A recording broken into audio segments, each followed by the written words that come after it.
Construction is underway on a brand new cancer lodge for the Waikato Bay of Plenty region, and it's very different from the one that's there at the moment. So we're going to find out why is it different, why they need one, and when it will be completed. And joining me now from the Waikato Bay of Plenty Cancer Society is Diana Bowen. Welcome to the show, Diana. Good morning. Now tell me about the this new lodge you're building. Why are you doing it? Well, we've had a lodge in the grounds of Waikato Hospital since 1971. And it started off with just 14 bedrooms, and we've now got 39 bedrooms at the existing lodge. But as the hospital has expanded, it's needed to take over more and more space, and so they have, in 2005, told us that we would have to move out. So in 2007, we purchased the old Braemar Hospital on top of the hill, overlooking the lake and looking towards the hospital. So we're very excited. 2/3 of that's been knocked down, and we're refurbishing the existing part of the building that we're leaving and then rebuilding. So the new building will have 50 bedrooms and 5 family units at this stage, with room for expansion in the future if we need it. Oh, that's amazing. Because how important is it? You really do need this lodge? Very much so. The people stay there. They come in on a Monday and go home on a Friday, and it's for people who are having radiation and or chemotherapy treatment who live, some of them in National Park, some in Coromandel, so all around the Waikato Bay of Plenty, King Country, Coromandel area. And it saves them having to travel every day. And they have accommodation and free meals provided.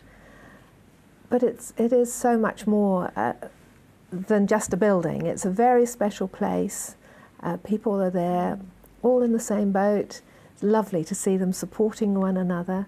They help with the vegetables and doing little jobs if they're well enough. If they're not, then they can just rest as they need to.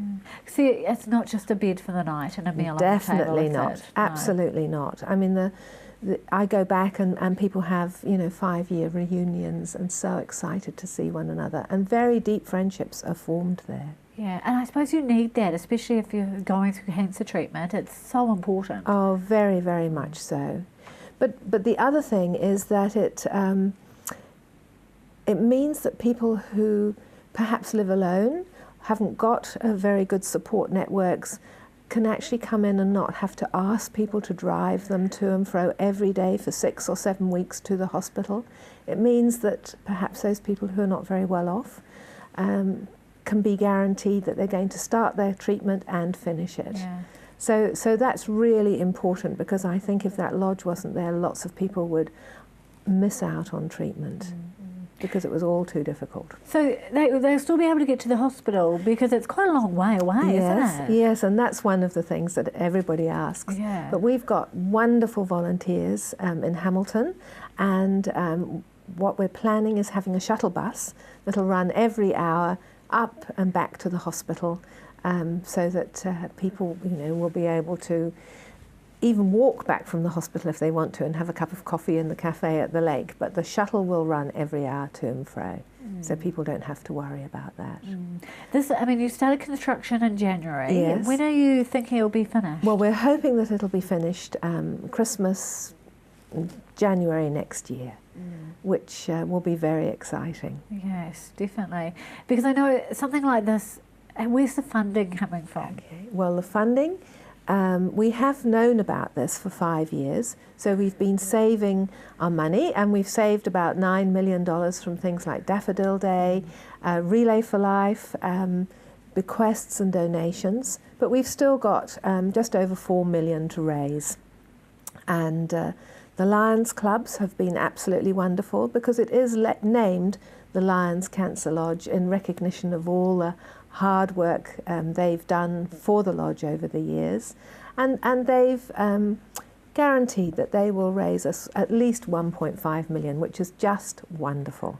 And I've been going around the Waikato Bay of Plenty, talking to all the Lions Clubs, getting them involved, and hopefully willing to raise money for us. Yeah, but the general public can help out as well, can't we? Absolutely, definitely. We would any donation bequest would be wonderful.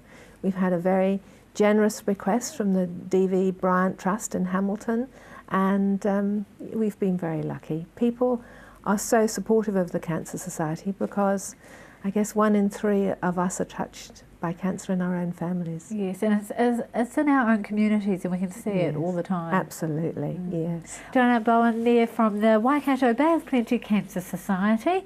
And if you'd like to get involved, you just have to jump on the website cancersociety.org.nz.